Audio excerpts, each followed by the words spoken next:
What happened with the autobiography of a genius? It's waiting for some other genius to come along and help to put it in shape to be published. But why you say that? Why not?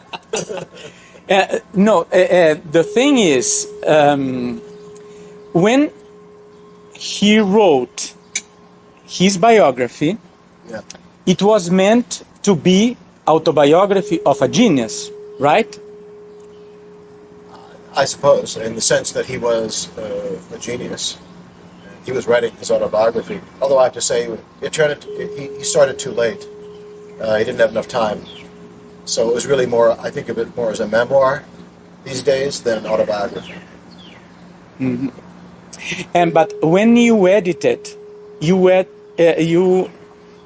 the how do you call that, guest editor of the journal. Yeah. Of the journal, and you edited the biography. So the autobiography. Yeah. The autobiography. You had the opportunity to appreciate about the title. So, what made you decide not to call it Autobiography of a Genius? I don't remember what my process was. I'm not sure that the manuscript I was working with at the time, and there were several different manuscripts, as you know, had that title on the cover page, or if there was a cover page. I just don't remember what my thought processes were. But if I had thought about it, I probably would have used the same title for the cover of the journal that they used, and then I would have put a note in the front of the material itself that indicated what his intended title was, namely Autobiography of a Genius. But I don't remember anymore. It's been 32 years. What my thinking was then. Do you think that it would be still appropriate to name it Autobiography of a Genius, the whole autobiography? Well, I think it would be fine if were confident that was his intended title. I wouldn't have any objection to that. Mm-hmm. I'm telling this because in one of the manuscripts, he started, one of the manuscripts that was not used for the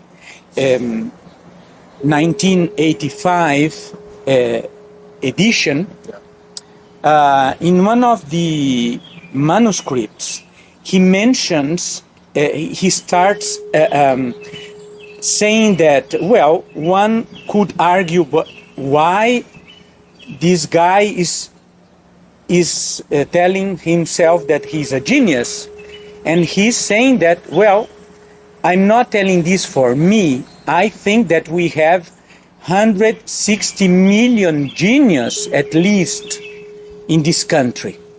So his idea of genius was not an egocentric idea. Do you buy that? Yeah, I mean, he liked to say everybody's a genius until proven otherwise.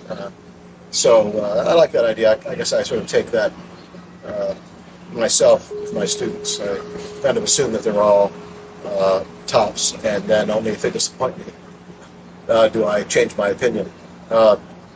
So yeah, I mean, for a country with 160 million geniuses, or now 300 million plus geniuses, we're not doing all that well. So I'm not sure that having so many geniuses is a great idea in a political sense. Mm-hmm. Nonetheless, I like the spirit of it. And a genius is really, the meaning is really, it's a spirit. It's a genius is a kind of thing, right? For Aristotle, a gene is a kind. So you think of it as a genius as a kind of spirit. Now, Jonathan, how do you explain, let's say, that since your father's death, 1974, then we had your edition done in 1985. How is that so many years later we still have more than 50% of the text of the autobiography that was never published? Why? I don't know. The text I used was the text we had in our house that my mother must have given to me. So I can't account for the fact that there were lots of pieces missing. I think there was a lot of editorial stuff being done toward the end of his life. And I don't know what his intentions were at the end about that other stuff. But, I think as a matter of historical and scholarly interest, it should be published. The truth is, though, that the period that has come to interest me the most, namely from his arrival in 1925 to when he met my mother in 41, that 15-year period, there's very little material about that. And I don't think there's anything additional, I may be wrong, in stuff that wasn't published. So, of course, it would be good to have everything out and available, but we still have this big gap, which I found somewhat frustrating when I was trying to write my own book. There may be more ways of getting at it, perhaps for the papers of some of the actors he knew in that period that are in private collections that I didn't go so far as to try to find them. But I think we know the broad outlines of his career in the beginning and the last 30 years or so. What we don't know is this very interesting period that you and I have talked about a lot, but between his arrival in New York in the fall of 25, and the beginning of World War. So that is the most frustrating to me about our lack of knowledge. But the fact that even the text that you edited, we are not talking about the other manuscripts that are still sleeping in Harvard library, but even that text, most of it was not yet published. Right. Why? Again, I don't have a good explanation. I think the text that I used, everything that I had, I don't think I expurgated or edited very much of it. There were some inappropriate references to living people that I decided to take out because I didn't think they added anything to the story, and my father's judgment toward the end about what he shouldn't say wasn't always so good. But I frankly don't remember excising great portions of the text. So I'm not even sure I could recapture exactly what parts of it I used, what manuscript I had at that time. But that's fine, because it means there are people. It would be a shame and if everything had been written about him or all of his work had been published, because this gives other people the chance to dig into it and publish more, which I think extends his influence and his interest in him academically. So that's a good thing. Yeah. Well, I'm not talking about the part that was out in your text. I'm talking if we take your text, the 85 text, and we analyze the abridged version, and we compare quantitatively, I will find that more than 50% of the text is still unpublished. So good. It's more of Moreno to discover. Yeah, that's terrific. So that's all good. Anything else? If I leave to you, you will finish the interview very very rapidly. You don't feel comfortable with interviews? No, I do interviews all the time. You do? Yeah. You do? Yeah. So there's no problem with that? No. Anything On else? my website, you'll see a couple of my TV interviews. Uh-huh. And are you happy with the interviews that people are doing with you? Yes, I think I like even doing interviews better than I like being interviewed.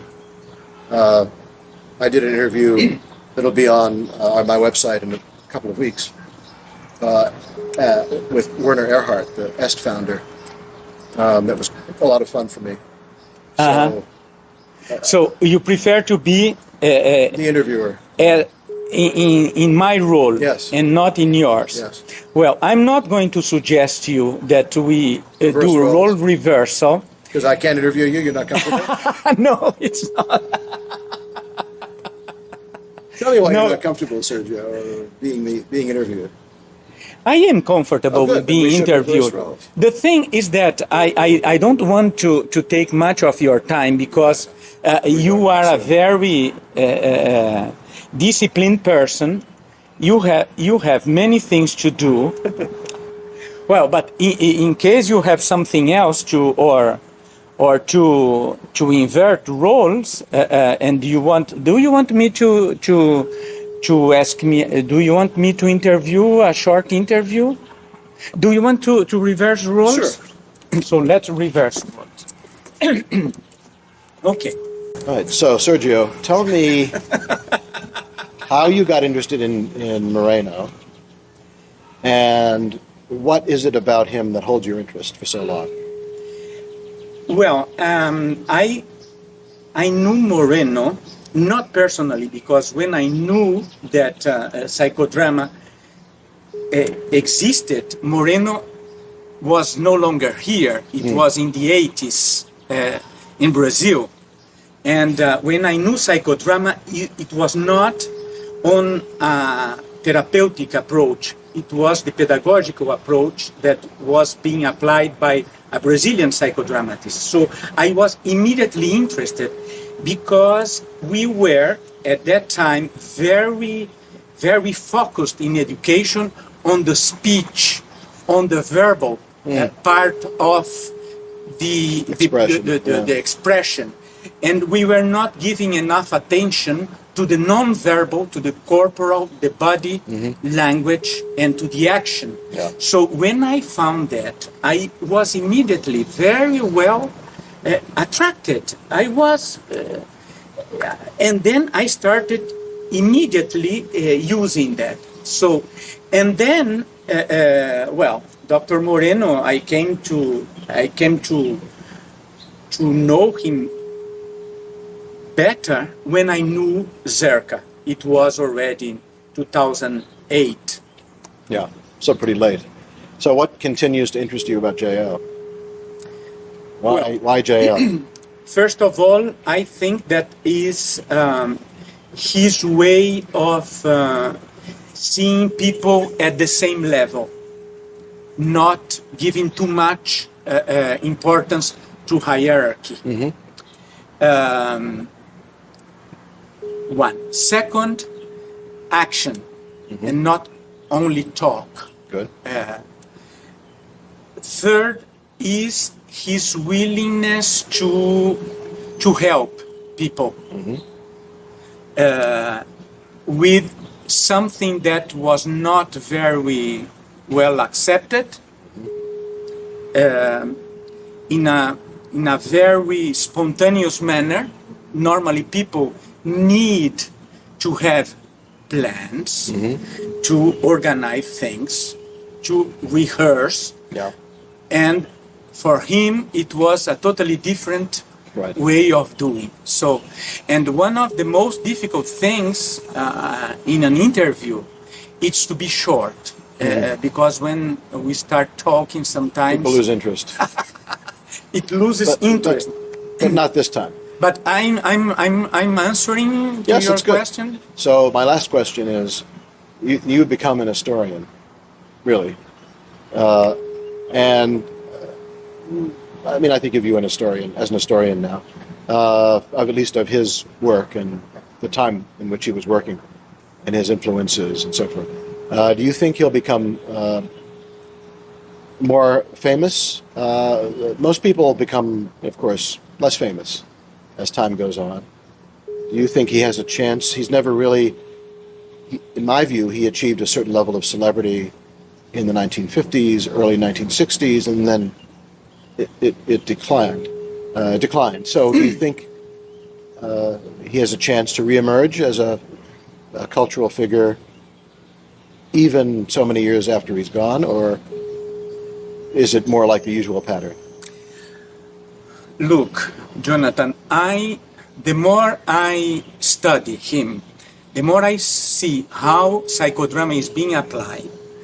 Even in the psychodramatic community, I don't think that he will be more famous than he is. Mm-hmm. I think that his methods, his techniques, his ideas mm-hmm. are more and more used. By the way, this is one of your points in your book, and I agree totally. Yeah. But from a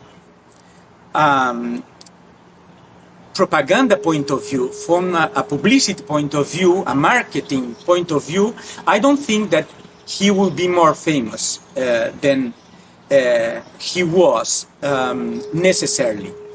And I don't think that it's important neither. It was important for him at a certain time, quite. But now I don't think that the importance is to do a sort of personality, right. Devotion, culture of personality of Moreno. I don't think so. Yeah. What I think that it's important, for people who know him and know the methods, not only psychodrama, sociometry also, in different ways, is to apply. And in this sense, Moreno keeps being very, very contemporaneous. Mm-hmm.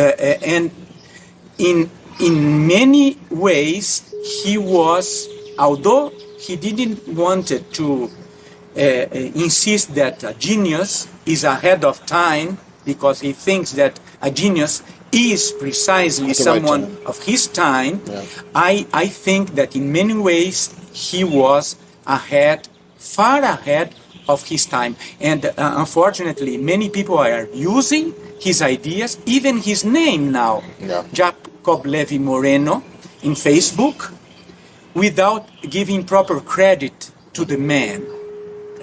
That's it. Thank you. Thank you. That was good.